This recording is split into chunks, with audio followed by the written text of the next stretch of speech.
Ndaberekaga ko mubonye ko uyu mweru w'amavuta, uyu wari umweru w'amavuta duhinduyemo, uyu wari umukara tuvanze n'umweru by'amavuta, none bihindutsemo kaka giri nababwiraga ko gashobora gusiga. Ni amabara abiri dufashe turavanga duhinduramo iyi giri. Mbereka ko rero murabona ko ntabwo kuvanga ari amavuta gusa, ubaha naho aka karangi mureba nabo n'umweru, ni umweru w'amazi. Ni ukuvuga ngo mu mazi nayo bishoboka ko ibi byose byabonekamo cyangwa se ibara ushaka waribonamo. Uyu nawo ni umweru w'amazi tugiye gukuramo nawo irindi bara dushaka. Murabona ni umweru dusizemo. Nubwo ndi gukoresha utuntu dutoya ndagira ngo maze mbereke kuko tuzageraho tujya mu bintu binini tukajya tubivanga nyine kuko bigaragarira amaso, tukabereka uko bigeze. Uyu ni umweru w'amazi mubonamo, nubwo nyine twasize mu gakombe kanduye cyangwa se gase gutya, ariko ndagira ngo mbereke nawo ikintu kigiye kuvamo. Nawo reka tugire gutya dukomeze turuvange, nubwo musize mu kintu nyine cyanduye turuvange.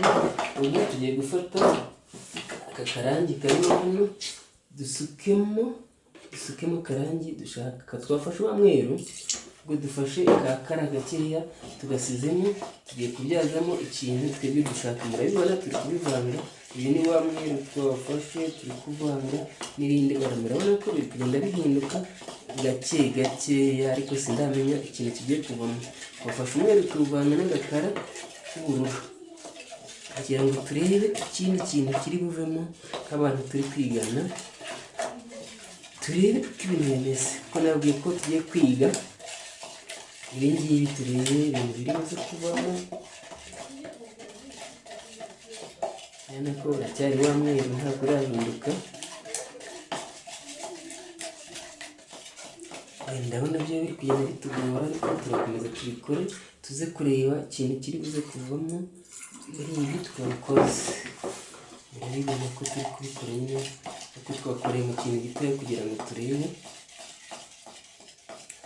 Twafashe umweru n'ubururu, n'umweru tukiri gukora n'ubururu, turebe akantu kari buze kugenda kavamo abantu turi kwivangira amarangi nyine tunayakora. Mu gice gikurikira twahereye mu gice twabanjirijeho, twigaga nyine uburyo tuziga gusiga amarangi no kuyakora. None ubu twamaze kumenya ibice by'umuntu asabwa kugira ngo abe yajya kuyakora. Murabona aracyari umweru ntabwo urahinduka neza ngo bihinduke. Twavanye nyine mu kantu gatoya kugira ngo tuze kugira. Turakomeza dukora turebe ikiza kuvamo, nubwo nyine byo biri kugorana, ariko turabikora ku buryo bitaza kutugora. Murabibona ko bitangiye guhindura akabara, bitangiye guhindura akabara gasuka ukuntu wa mweru uri kugenda uvamo buhoro buhoro.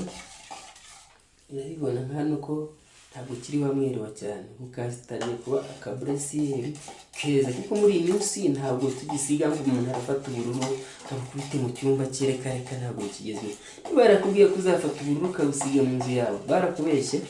Nuko kandi ikindi nabwiye ngo kuvanga ntabwo bisaba ngo uwo ari wese wabyiga ukabikora, nuko utitaye wenda ngo nuko uzajya kwaka akazi, ariko biba byiza nyine wabikora mu buryo bwo kugira ngo uzajye kwaka akazi. Urabona ko utangiye kuba akarangi keza nyine kabereye amaso, kandi twafashe ubururu n'umweru, ariko nabwiye ko ni amazi turi gukora, ntabwo bikiri ya mavuta.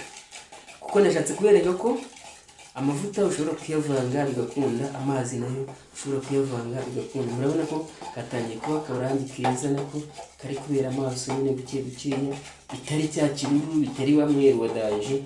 Kuko muri iyi minsi ibyo ngibyo byatugeza vuba mu gihe mu iterambere turi kujyamo, cyangwa se uko ibihe biri kugenda byegera, tugomba kugendana n'ibigezweho, tugashaka twa tundi twiza nyine tugezweho umuntu ashobora gusiga. Akarangi urabona kakeru gasize mu nzu iwawe nta kintu byabitwaye tu, nubwo ubona kakiri kabaye akera ariko karimo ntuze, karimo akaruru, ariko ntabwo kijimye cyane, ntabwo ari akeru cyane utasiga mu mavuta. Ariko mu buryo bwo kugira ngo tube gukora rya rangi nyine ry'abara ryacu dushaka, reka dukomeze dushyiremo akantu k'ubururu turebe uko bimeze, turebe uko byifashe. Murabibona ko bwamaze kuba ubururu nyabururu neza biri kugenda buhinduka buhinduka, wari umweru wabaye ubururu. Murabibona nuko uyu munsi tugiye gusiga ubutaha tuzasiga tuzagenda tubivanga tunasiga kugira ngo tugire. Noneho ikintu kimwe ushobora gukora kuvanga kugira ngo bikubere byiza, ushobora kuba ufite wenda ahantu hari hasanzwe hasize rya rangi runaka, akavuga ati se iri rangi ikangene mfata kandi karangi kaho ngengena mpuza nako nkozaho ndeba. Ariko twebwe ikintu turi gukora turacyari gutangira, ntabwo turagira kure, ntabwo turabimenya. Baka kanya tuvugana turi kwigana, ntabwo turamenya ntituragera kure. Urabona ko kamaze guhinduka, tukabaye akaruhu keza ka bresiyeri keza, bitari cya kiruru nyine uzi abantu kera basigaga usanga mu nzu yawe wasize nk'ikiruru. Urabona ni akaruru kavanzemo umweru kandi gakeye, wasiga muri salo yawe bikaba ari sawa, wasiga mu cyumba cyawe bikaba ari sawa. Naho rero nagira ngo mbabwire ngo icyo turi kwiga nyine menya gusiga irangi no kurivanga no kugira ngo nyuma nitumara kumenya kuvanga nibwo tuzatangira rero tugenda gusiga, tugende dusige mu bice bikurikira. Tuzatangira turi kwerekana aya marangi twavanze mbese twayasiga gute. Dushobora no kuzaba turi gusiga nyine mu bintu binini bifatika cyangwa se tukavangira mu bintu binini. Ariko mbere na mbere mbibutsa ko twebwe twahereye mu bintu bitatugora cyane, kuko icyo nashatse kubabwira ngo wowe udukurikiranye ushobora kuba hari karangi usigaranye, kaba k'amavuta cyangwa k'amazi, ushobora kuvanga ugahindura ukagakora mu bundi buryo. Ukaba wagasiga rwa rugi rwawe, ukaba wagasiga cya cyumba cyawe, ntutume irangi ryawe ripfa ubusa.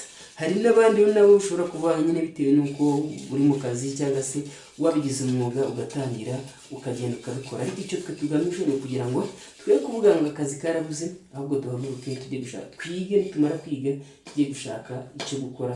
Kandi ndabizi ko Imana izabidufashamo kandi bizagenda biduhira kandi tuzabisuzanya amahoro. Mbabwira ngo wowe utarakanda subscribe, wadukandira subscribe, wakora share, comment, ukadushyigikira. Ndetse nawe wifuza kwamamaza kuri ibi biganiro byacu dukora, watwandikira kuri ya nomero twakomeje kubabwira kuri 0788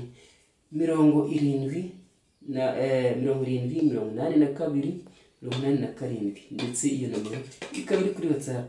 Wowe rero ukomeza ubare natwe kandi ukomeze udushyigikire n'ibindi mutwandikira mutubaza ibindi bibazo, kuko turahababereye kandi tuzakomezanya mpaka tugeze kure ku buryo wawe twatangiranye abimenye. Tubabwira ngo ntabwo bisaba umuntu runaka kari ugomba kubyiga cyangwa se kari ushobora kubikora. Waba uri umudamu uhaguruka ukabyiga ukabikora, ukajya kwaka akazi, maze kumenya ukajya kwaka akazi.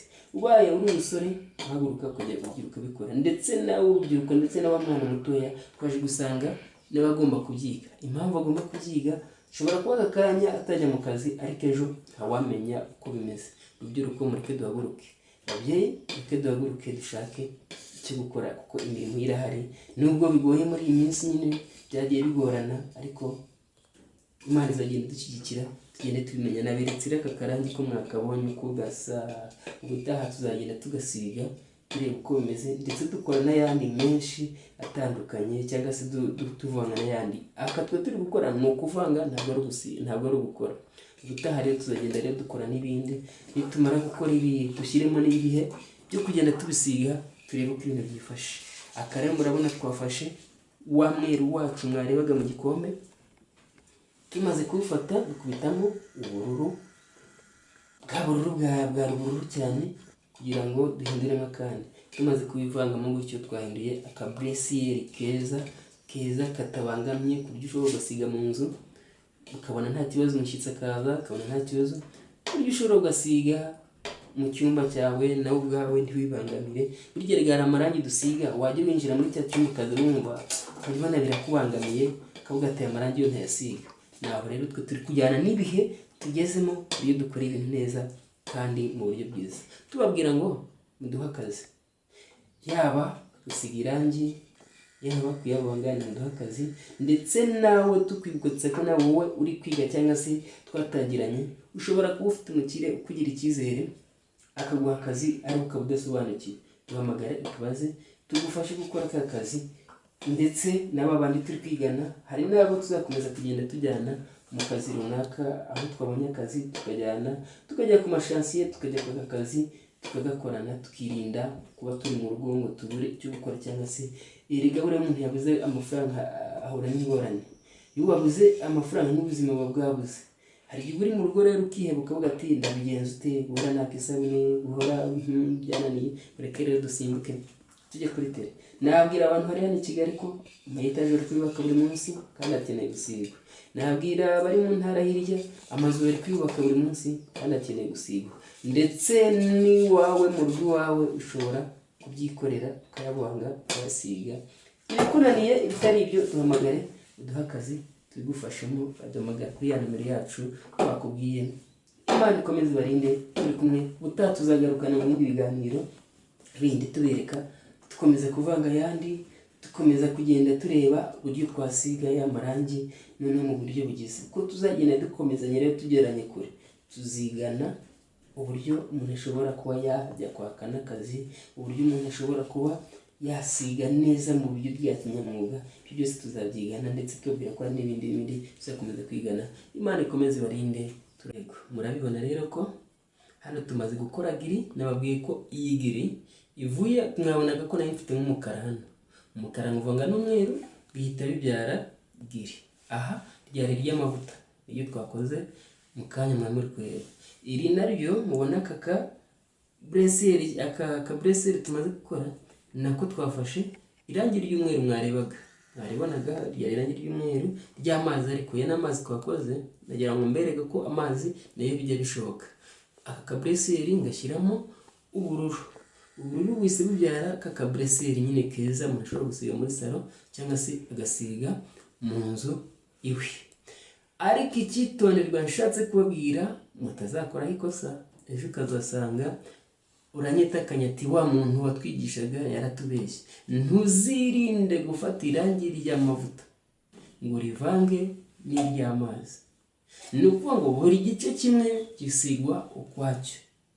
Ufashe amavuta ukayavanga n'irangi ry'amazi uhita ukora ibintu waba utazi ibyo ari byo, ndetse wanakoze byinshi nyine ubwo byagusaba ko ujya kwigurira iryawe. Icyo gihe ukigiye uhombye. Icyo rero mbabwiye muri ibi tumaze gukora, wirinde muri ibi turi kwiga.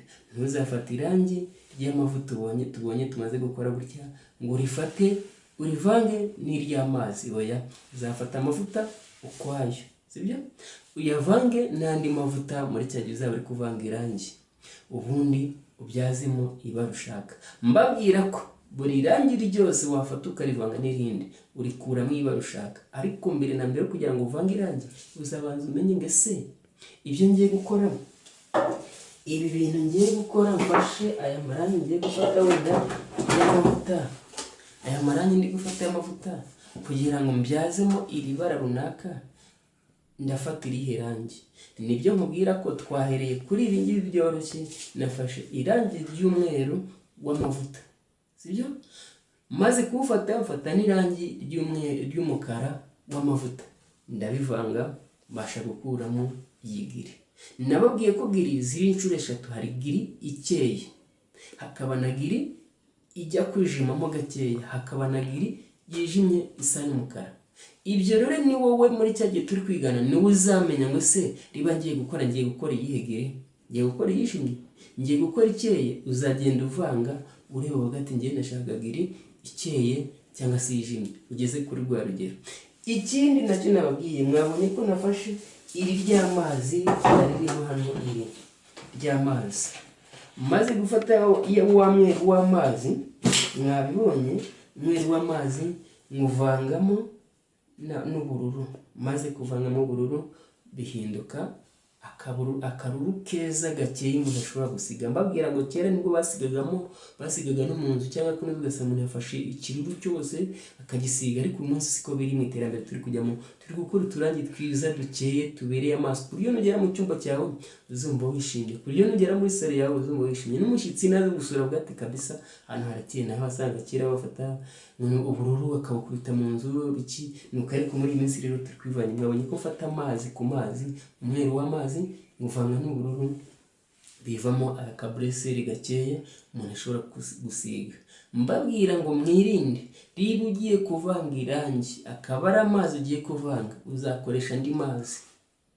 Ntabwo uzafata amazi ngo uyavange n'amavuta. Nuyavanga n'amavuta bizabyara ikindi kintu wowe utazi cyangwa se rya rangi uzaba uryishe. Ubwo rero mwe turi kumwe turi kwigana, tuzakomeza twigane n'ibindi. Aka nako nagira ngo nshishemo kugira ngo mutaba murambiwe, ariko turakiga cyane. Mbere namwe turakiga muri teori, ntabwo turangiza teori. Nitumara kurangiza teori nibwo tuzakomeza neza tukavanga, tukajya ndetse no ku ruganda, cyangwa se tukajya naho dushobora kubona amarangi menshi y'amadobo bagenda batwereka buri bara ryose, tukagerayo tukavanga ya marangi. Mwe muri cyo musabwa no kubana natwe, kandi mugakanda subscribe, kandi mugakomeza mukatwishimira. Mbabwira ngo nitukomeza gukomezanya, uyu mwuga wo gusiga amarangi ni umwuga mwiza cyane.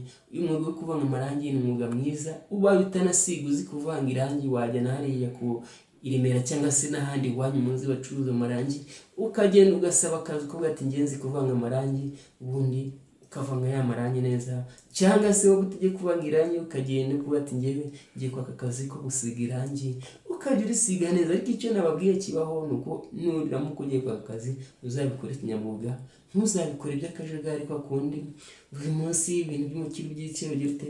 Nuko Imana ikomeze ibarinde, tuzakomeza tugendane mu bice bindi bikurikira, kandi mutwandikire mutubwire n'ibindi dushobora kubabwira cyangwa se dushobora kubigisha, ko tuzakomezanya kandi turabizi neza ko tuzarangizanya tugeze kure twize n'ibirenze. Imana ikomeze ibarinde, turabakunda cyane.